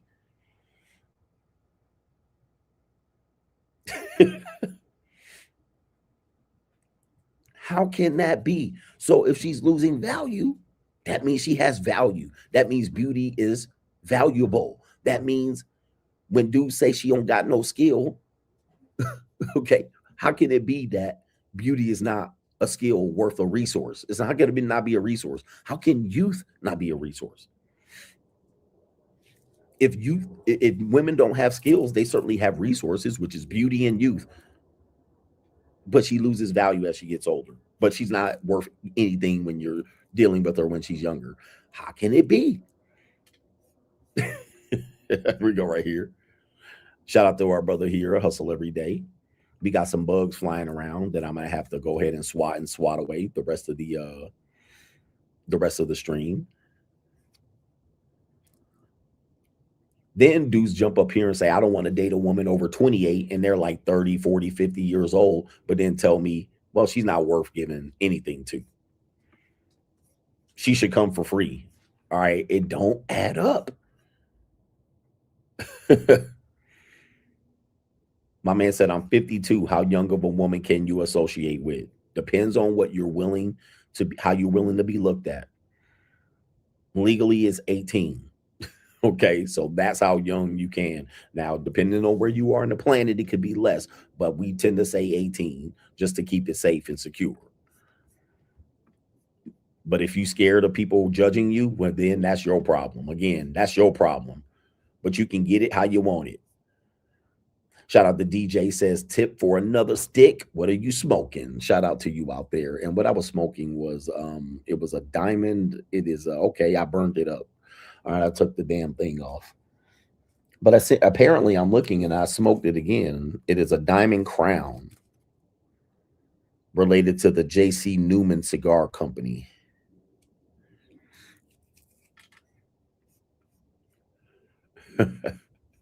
Shout out to you, DJ. Shout out to Vizito says, you think you in the position like a salesman that said, give me 6 months and I will get you where you need to be. Have you ever seen any promising candidates to take over after you? Well, no. Right. In terms of that, I just wish you guys well in terms of what you guys want to pursue regarding the male space. Okay. But I'm going into the entertainment space. All right. I'm in the entertainment space now. All right. We in entertainment now. Right. So we entertaining at this particular point. We're no longer in the male space in terms of providing people with information to help them through shit. Now, I'll still give you details here and there, but the game is to be sold, not told. We out here entertaining and shit. Okay. You're not going to get this. You're not going to get this wealth of knowledge in a catalog that is this great from one person. That is authentically good. Not made up shit, not shit that they lived through from someone else and people that done stole from other people. You ain't getting it here. All right. So good luck.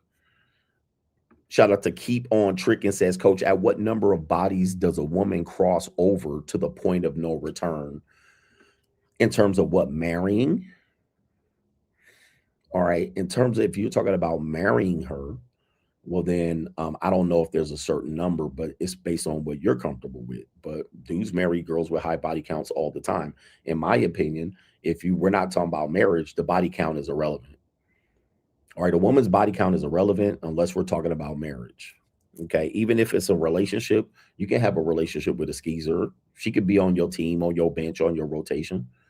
Okay, but if we talking about moving in and marriage, well, then you're gonna have to consider those the case. But it depends on how she is. But if you're dealing with a woman and you want to seriously marry her, shit, could be any old number. I think people start to cringe past 25 and 30.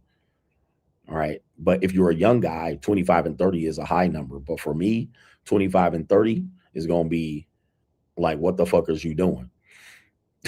Right. What are you doing? What was you doing with your pussy out here? But you never know a woman's true body count anyway.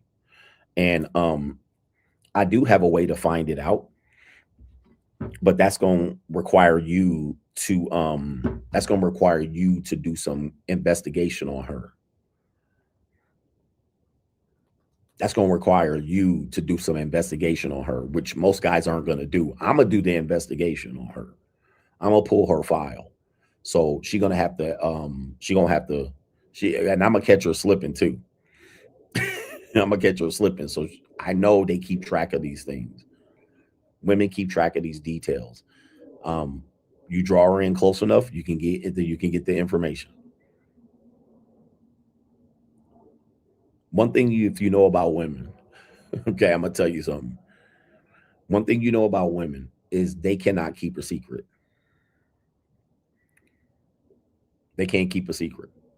So anything they do, they told someone. And if they didn't tell someone, they typed it somewhere. If they didn't type it somewhere, they wrote it down somewhere. Okay. It's a matter of you being patient enough to find it and not being pressed to commit or give them a relationship until you get the information. If it's important to you. Look, who else can tell you this, bruh? Who else can tell you this so easily, so eloquently, and not sell you hopes and dreams? All right, shout out to you.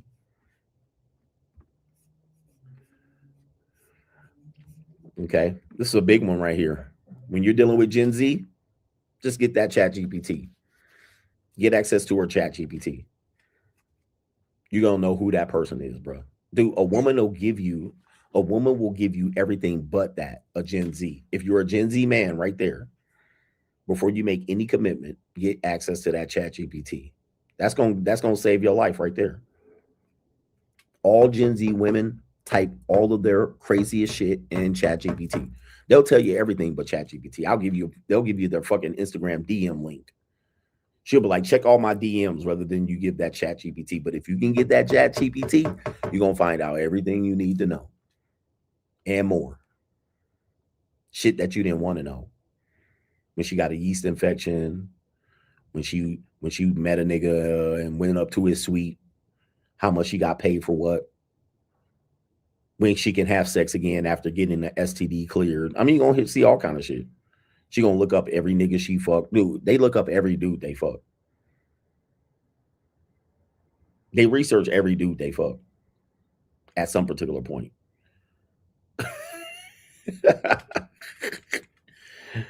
Oh my goodness.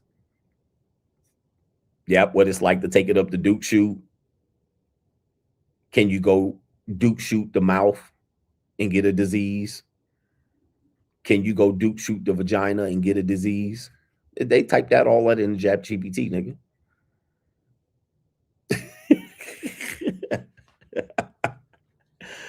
Hey, but don't add me. I'm just trying to give you the game. But the game is to be sold, not told. Shout out to Brandon, says just some appreciation to the GOAT, Lord Lincoln. You are acknowledged, sir. Thank you, brother. I appreciate that. And I can't ring the bell for you, but that is a co-sponsorship. Shout out to you, bro. Shout out to you. Appreciate you, Brandon. These brothers, man, don't want to listen. They got too much hope out here.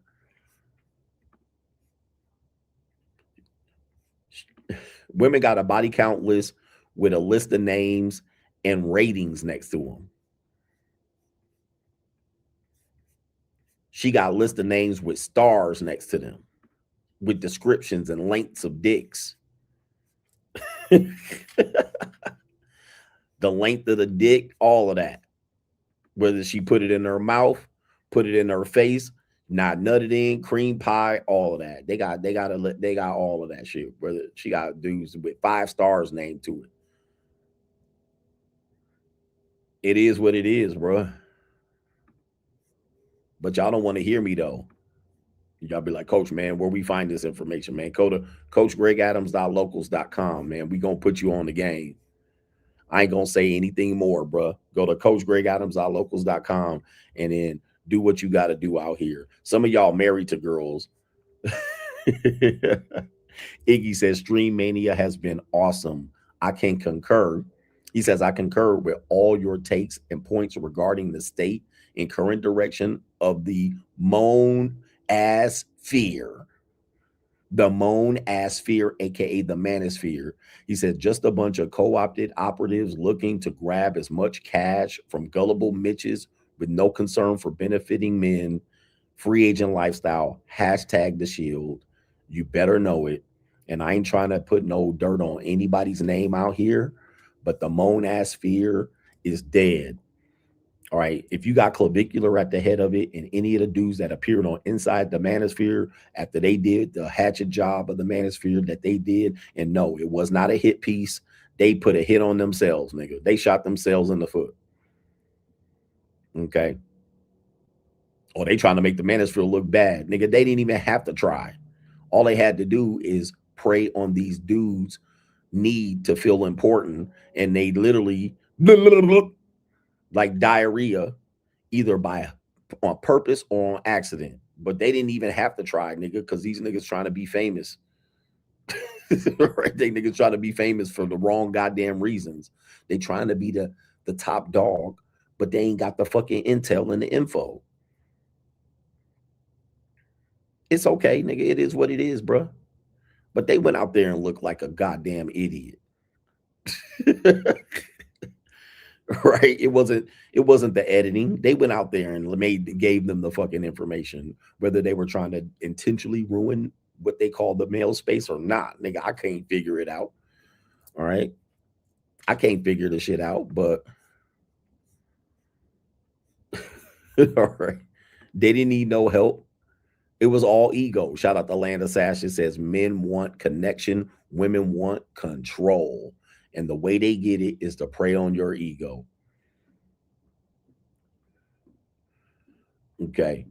Quick, the main event here, and we'll put it up as the main event. This is the main event. This is an interesting thing on how women can move and shake out here, man. I've heard some whoppers in my time, but this is a damn whopper. You guys know that the Michael Jackson docuseries, or no, it's called a biopic or a biopic, is out in movie theaters. I did go see it. It's a good see. I mean, don't go for great acting or anything like that, but I thought this young man did a good job representing Michael Jackson and some of his greatest moments historically. Apparently it's going to be multiple films, because how can you cover Michael Jackson in one film? It might be up to 3 films, but the person that is playing Michael Jackson is his nephew, or is it? Okay, I don't know what to quite describe the guy, because diving into the history of the Jackson family, they love to breed out the black as much as they can in their family. That is definitely what's happening to the Jackson family. In about 30 or 40 years, nobody in the Jackson family will look anything like an African American. But I don't care about that. That might be something you care about. But take a look at this. This woman here, her name is Alejandra. This is the ex-wife of Jermaine Jackson, and also the wife of Marlon Jackson. Yes, you heard that right. This woman has 2 babies by 2 of the Jackson brothers. Not one, but 2. Okay. I don't know how she pulled this off, but boy, you talk about keeping your circle small. She has 8 total kids. I'm sorry. She has 7 total kids. I might have it wrong. She has 5 kids with 2 brothers. Where did the other kids come from then? All right, because there's looks like there's 1, 2, 3, 4, 5, 6, 7. This is unbelievable. You think a woman can't move a certain way? Especially this woman, she's attractive. You think a woman can't move a certain way? She went from brother to brother. And yes, Hulk Hogan is the 3rd man. So there has to be a 3rd man in here. Let's read these details. Y'all remember when mother put Alejandro and her kids out of Havenhurst? The real piece of work here is Jermaine Jackson. No shade, but why would you hunch after your baby brother, Randy Jackson? I got it wrong. It's not Marlon. It is the baby brother, Randy Jackson, and then marry her and have kids with her. So it's not Marlon. Randy Jackson, the baby of the group, his girl, Jermaine Jackson, hunches her, then marries her, bruh. Oh, the humanity. This girl putting in work, lying on her back, getting papped out. Like, this is an apex predator. I don't know if it gets even worse than this. I mean, this is high-level apex predatory behavior in the same house, getting cream pied and knocked by 2 brothers. So, man, we got to read the story here. So this is the family tree. Sheesh. This is the family tree. Alejandra Jackson. There's Jermaine, Randy and Jermaine right here. And these are the children. So I might got the children wrong. So, okay, in the picture, I guess the brothers were pictured. So there are 5 kids. One kid is Jafar Jackson. This is the guy, Jafar Jackson, here on the right. He is the one that played Michael Jackson in the biopic, or biopic, however you want to pronounce it. Then there's a woman named Genevieve Jackson, produced by Randy and Alejandra. Then you have a guy named Randy Jackson Jr. on the left, and a guy named Your Majesty Jackson on the right. Yes, you heard that right. Your Majesty. Oh, the humanity. I've heard a lot of nigga names in my life, but this might take the cake.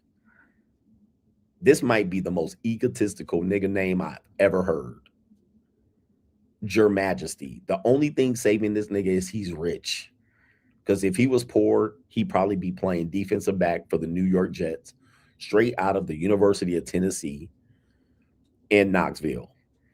Okay. And then we have another kid named Dante. And all of these kids need DNA tests on them. All right. At this point, all of these kids need DNA tests. But the matriarch of this family right here, apparently here, okay, they have some sort of reality show. Never heard of it.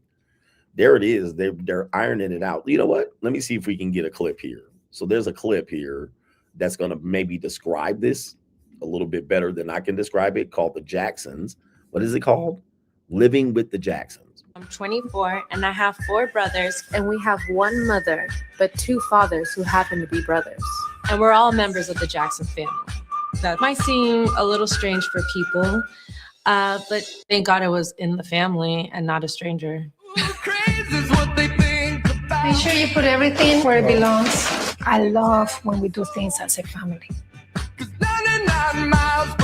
This is our first time actually having our own house. No, don't need it. Decorate it. Now that we're on our own, it's definitely more fun. They're gonna act it out, Mom. Bless you. There she is right there. A professional dick sucker and a ball licker. I mean, I'm going to have to take this stream down because we're headed in a different direction come next week. Slightly different. Bruh, this woman in the ecclesiastical Latina apex predator. God damn, bruh. This is insane. And she out here, oh, I'm just a good woman. I'm just a regular woman with that thick ass Latina accent. You know, she was driving these niggas. You know, let me tell you something, man. Let me tell you something about pheromones. Hey, stop doing that. Let me tell you about pheromones. Latina has strong pheromones. When a Latina enters a room, you can smell their vaginas like right away. All right. And it's always, I don't care how old the Latina is. All right. Soon as they come into the room, you can smell it. It's a crazy scent that they put out. It's like in their DNA. Soon as they walk in the room, you can smell the pheromones and the biology and the procreation and the fertility. Soon as they walk in the room, even old abuelas. That's why. That's why they breathe so easily and shit. And you can't turn it down because they got thick lips, hips, tits, ass like a motherfucker. I'll be spending big cash like a motherfucker. Hey, the dog's screaming now. Dog screaming next door. It is all that lotion and shit that they get at Bed Bath & Beyond that they put on themselves every 10 minutes. All right. So, all right. So, anyway, you can't deny it. You know what I mean? It's the face of fertility.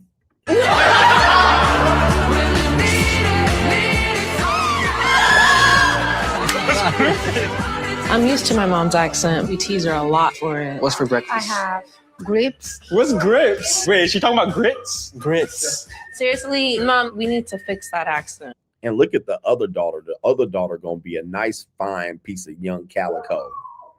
All right. You do understand when I'm speaking, right? Yeah, she can't even hardly speak no English, and nobody cares, bro. All right, the dogs ain't having it. All right, but she could still have babies right now. She could probably still have some babies right now. If she in a bind, I might be able to fix that bind. What's going on with the dogs? Chill out. Somebody let the dogs out. They know I'm streaming. Genevieve, I'm 24 and I have 4 brothers. Genevieve need to come over here and fuck with the coach. Genevieve need